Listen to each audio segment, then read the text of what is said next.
I am honored to confer an honorary doctorate of humane letters upon President Kagame.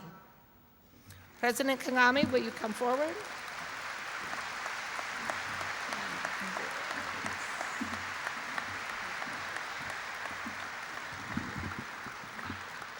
The trustees of the university, on recommendation of the university faculty and by virtue of the authority vested in them by law, have this day conferred upon His Excellency Paul Kagame, President of the Republic of Rwanda, the degree of Humane Letters honoris causa, and have granted all rights, privileges, and honors thereto pertaining.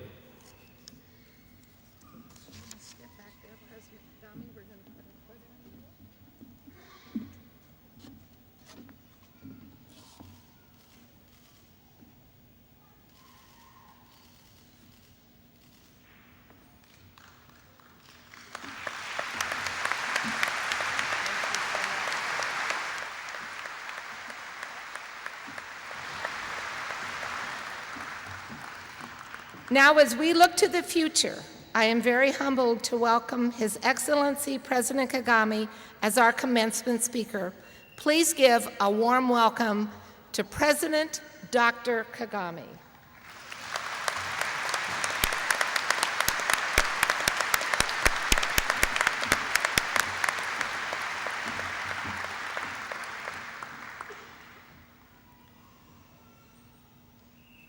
Dr.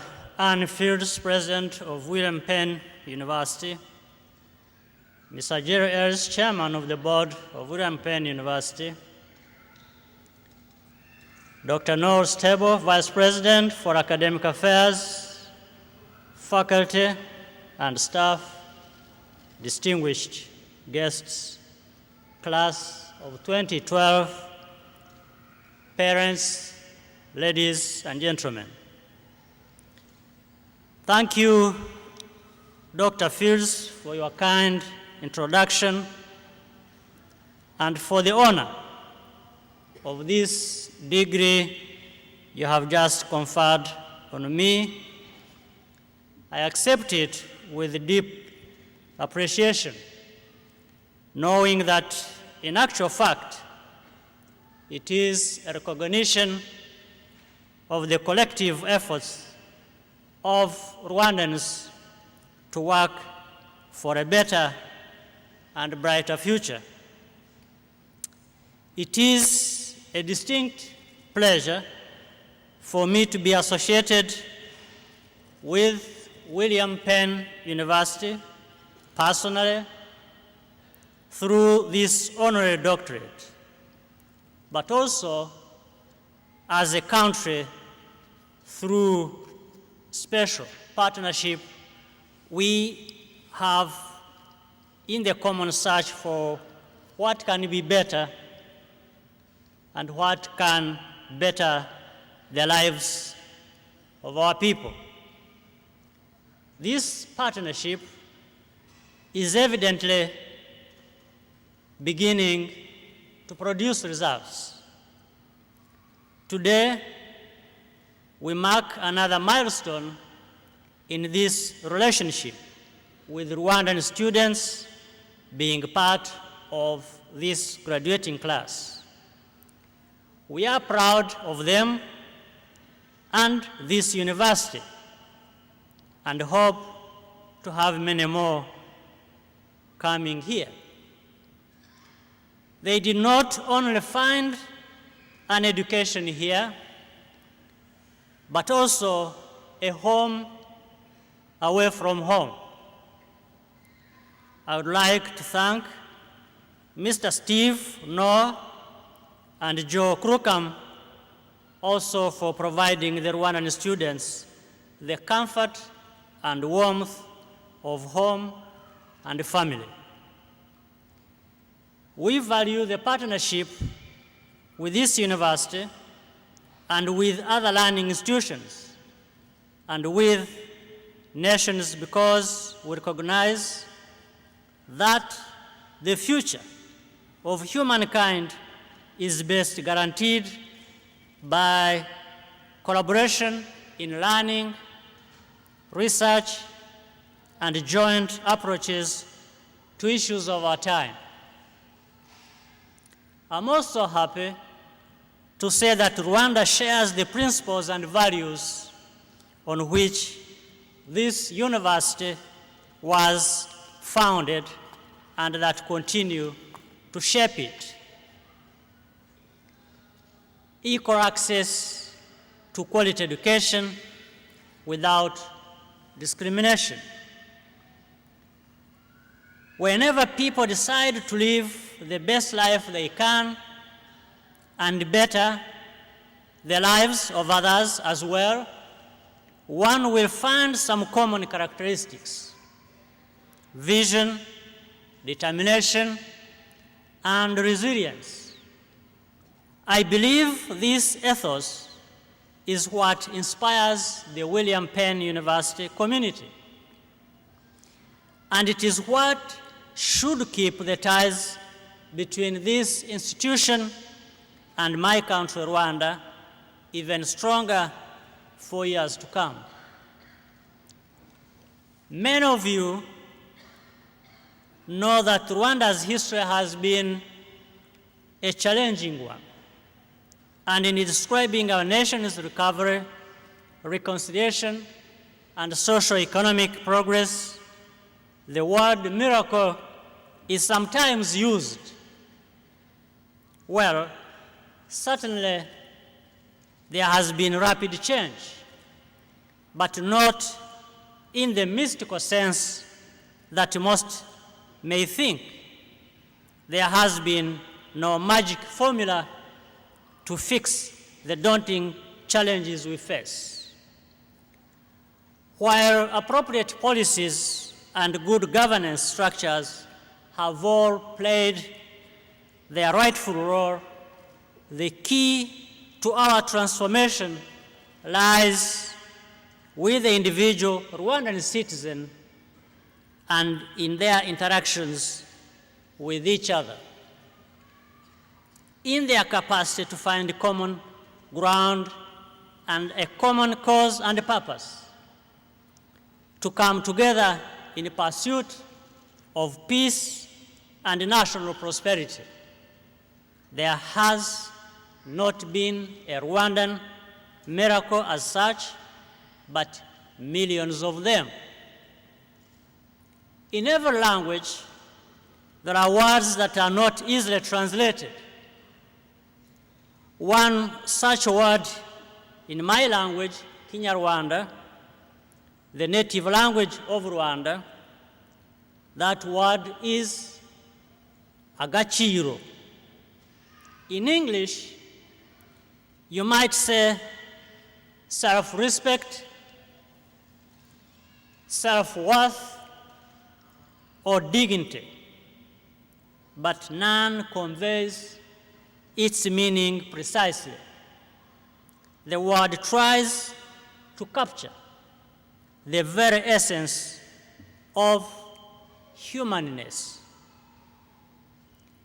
Agaciro has been and continues to be the indispensable ingredient of Rwanda's transformation.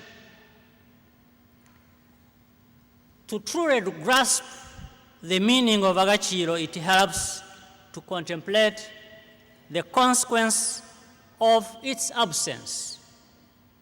After all, this is what made our history so tragic. The genocide in Rwanda in 18 years ago had its origins in decades of bad governance, combining internal and external factors, hateful ideologies, and impunity. For that to have happened to the unbelievable degree that it did, people had to have surrendered the last shred of their dignity, because to truly value one's own life means valuing the lives of others. As a people, Rwandans have since sought to rebuild a sense of individual as well as collective worth. As a government, we have pursued policies of economic growth, not for its own sake, but because expanding the horizons of opportunity for our citizens will lay the groundwork on an equitable basis for prosperity and peace. Our work in tackling corruption has earned respect from around the world, but that is not why we took such steps. We did so because there is no dignity in paying a corrupt official to get your goods to the market, your children to school or hospital, or for the guarantee of temporary safety. Our national mission is towards self-reliance, but it does not come from some kind of reflexive nationalism. It is simply the recognition that there is no self-respect in depending on the permanent generosity of others. Rwandans of our generation are more optimistic about their country than any before them. They are full of hope, full of pride, and this is because they have grown up in a society that has restored the enduring spirit of Agaciro. Madam President, class of 2012, distinguished ladies and gentlemen, these lessons we have learned along the way in Rwanda may have some relevance for you, class of 2012. Today marks the culmination of much preparation and hard work, and you stand here to celebrate your achievements, realized dreams, and the promise of a better tomorrow. Congratulations. Indeed, this is the end of one phase of your education, but also the beginning of a whole new different one. You will now get the opportunity to apply what you have learned to real life situation, moving beyond theories and debates to action that can make a difference in your own life and for those around you. You are graduating as leaders of this century, possessing the idealism that has driven leaders over the centuries, but also tempered by the realities of the world we live in, and above all, equipped with the knowledge and skills to deal with its problems and challenges. And how you deal with them and transform the environments in which you will be working shall be the test of true leadership. Your formal education has given you a valuable skill set to succeed in the world, but it will be the values you uphold and the high standards that you set that will distinguish you as the leaders our communities need today. It is these values that will help you deal with the inequalities that exist in the world, to know that what is taken for granted in one place is not the same in another. And so the goal will be to reduce disparities and increase opportunities and create societies where everyone can realize their potential. Every generation has its unique challenges and opportunities, but also its specific mission. In your generation, technology and globalization have created borderless, fast-paced, and interdependent world. In this environment, no single individual, however talented, no one nation, however powerful, can live in isolation or think that they do not need the other. It means we must collaborate in dealing with humanity's challenges, whether they are about international security, economic difficulties, climate change, energy, education, and healthcare or food for the world's increasing population. I am confident, though, that the networks for such collaboration are being formed here at William Penn University, and others will be made in the workplace in the different continents. You are entering a competitive world where knowledge, skills, and innovation matter a great deal.